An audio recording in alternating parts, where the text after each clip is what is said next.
Hello, you guys. Welcome back to whatever platform you found me on. But y'all gotta excuse me. I've been a little under the weather. Got a little fever going on up in here. If you can tell, if you can see. But well, just a little. I don't know what's going on, but I rebuke it in the name of Jesus. Um, but you know one thing that ticked me off when I finally decided to leave my toxic, narcissistic relationship, marriage, was people thought I was lying. People that couldn't understand, if it was that bad, why you stayed for 15 years. And that's what hurted me the most, to be honest. Because I'm like, if I built up the courage to finally leave, I'm not understanding. You know what I'm saying? And a lot of us stay in these relationships for so long because we really truly love the person that we fell in love with. We really truly believe that they can change, and God can change anybody. But they have to be willing to change. They have to see that there's a problem. And if they can't see that there's a problem, they're not going to change. And if they can't see that there's a problem, they're going to let you know. They going to blame you for everything. They going to love bomb you. They just, it's going to be a lot. But me personally, I stayed for 15 years because I had a point. For one, I loved them. I loved them. I really did. I loved him. I loved him more than I loved myself. I idolized him. I made him an idol.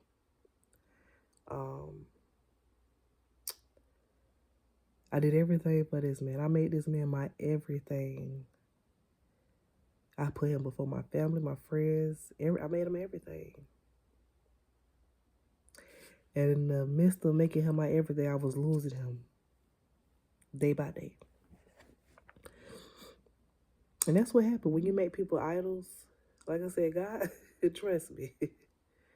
Yeah. So anytime you put anything before God, baby, and I never forget this one day. I'm going through it, but I gotta make it seem like, to the world that everything good. And that's another reason why I stayed.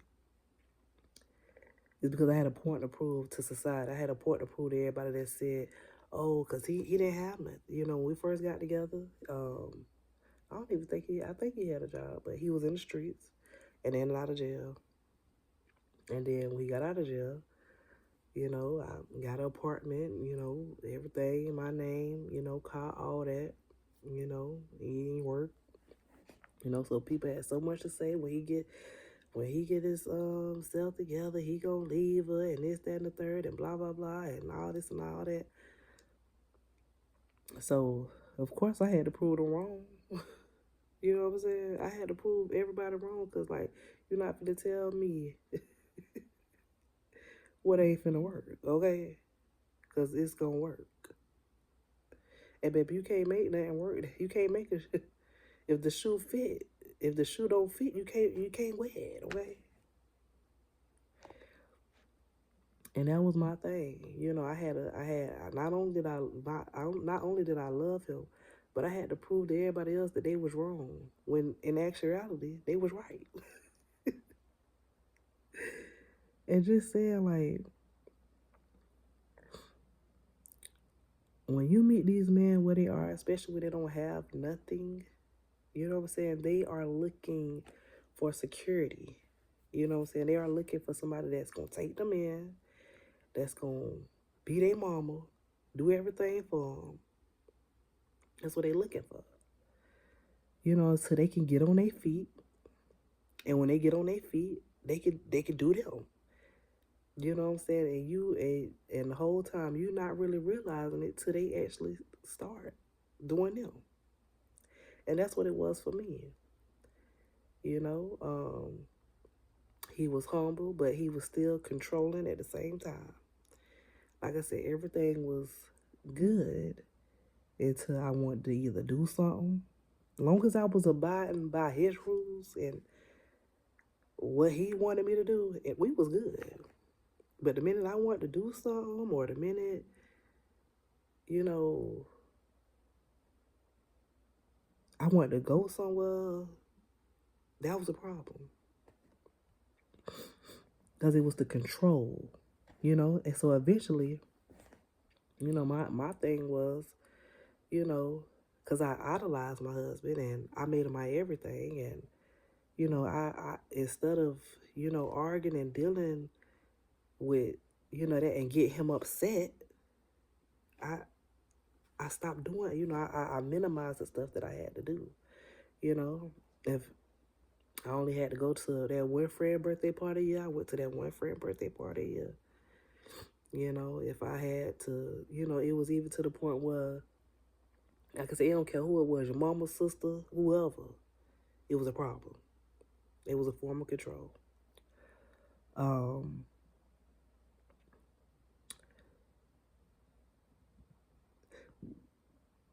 so when you idolize yourself and you block yourself off from the world just for you and your family, and you know, it's just you and your family, you know, that's never a good thing. You know what I'm saying? That is the worst thing you can do. And the reason why you do it is because the people, they told you what it was. So you got to live up to everything that you said. And then the third thing,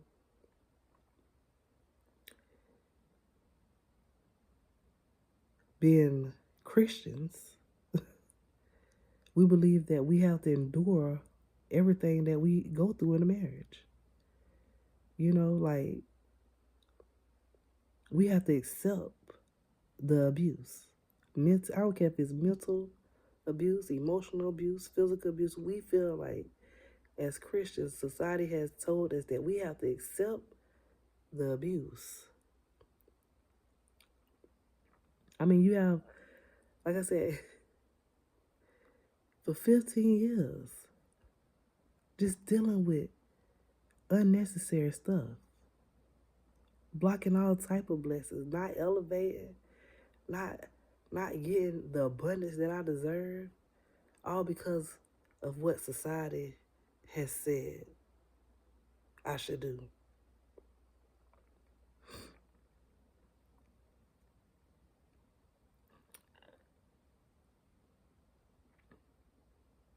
So that's why I stayed.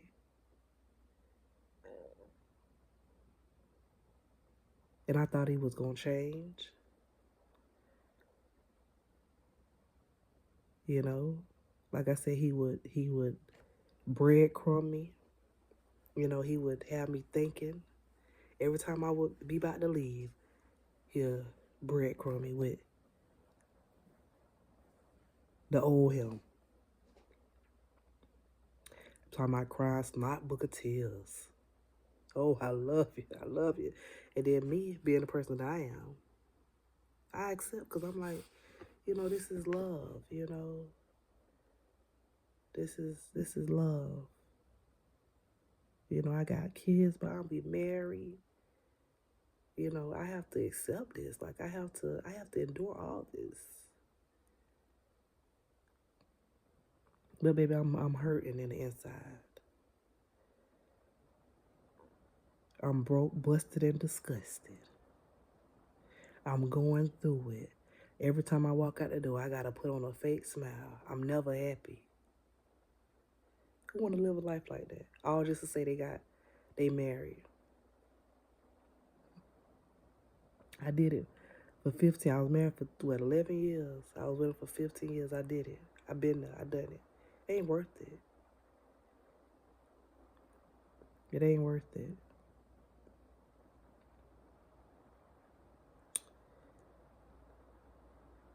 So that's why I stayed, because I didn't know no better. I didn't stay because I made a man my everything. So I felt like I had nobody. nowhere to turn. Then I didn't want to feel crazy. I didn't want people thinking that they was right.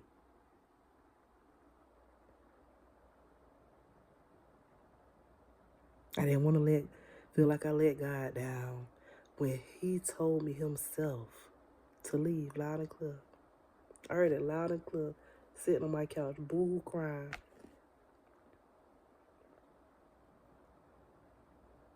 After the second time I found out he was cheating on me, I heard it loud and clear him say, leave, leave.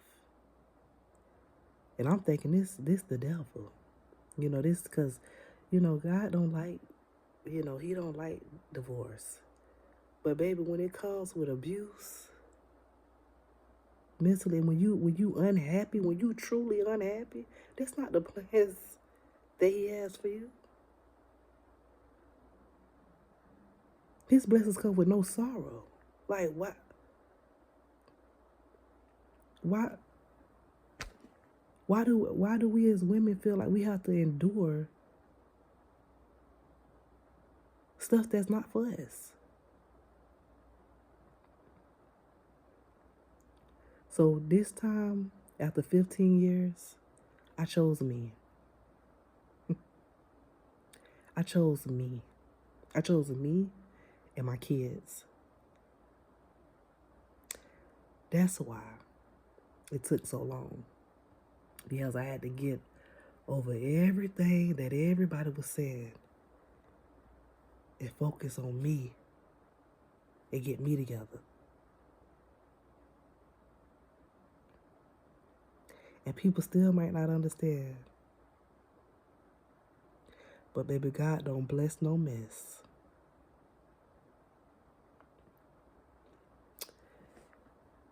And like I said, people still gonna have stuff to say. And people still, it trips me out when people swear they know when somebody lying. It trips me out. But, this is when you let people talk. And you let them believe whatever they want to believe. And when God bless you with the abundance that you deserve, they going to be looking like, So let them talk. You did what you had to do for you. I did what I had to do for me. We can sit in that mess and we can stay there forever. But baby, some people don't even make it out. Some people don't even make it out. Some people never really get to experience the true abundance of God because they stayed somewhere where they wasn't supposed to be for so long. But I'm glad that I did what was best for me and not everybody else this time around. So yeah, make sure y'all keep God first in every single thing that you do. Be blessed.